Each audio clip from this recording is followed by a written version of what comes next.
بسم اللہ الرحمن الرحیم۔ السلام علیکم۔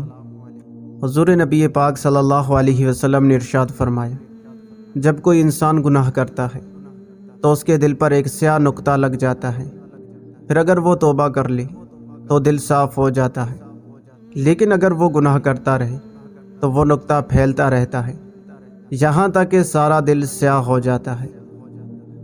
رسول کریم صلی اللہ علیہ وسلم نے ارشاد فرمایا، گناہوں کی کثرت سے دل سخت ہو جاتا ہے۔ نبی کریم صلی اللہ علیہ وسلم کا فرمان عبرت نشان ہے، گناہوں کی وجہ سے بندہ ملنے والے رزق سے محروم کر دیا جاتا ہے۔ اللہ عز و جل نے حضرت موسیٰ علیہ السلام کی طرف وحی فرمائی، اے موسیٰ، میری مخلوق میں سب سے پہلے مرنے والا یعنی برباد ہونے والا ابلیس ہے، کیونکہ سب سے پہلے اسی نے میری نافرمانی کی، اور جو میری نافرمانی کرتا ہے میں اسے مردہ لکھ دیتا ہوں۔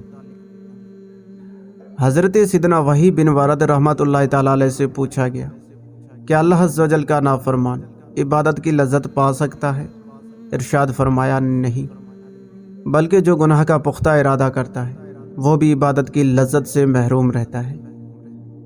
حضرت سیدنا عبداللہ بن علوی حداد شافی رحمۃ اللہ تعالیٰ علیہ فرماتے ہیں، اللہ عز و جل کی نظر رحمت سے محروم ہونے اور اس کے ناراض ہونے کی علامت یہ ہے کہ بندہ گناہوں میں مبتلا ہو جاتا ہے۔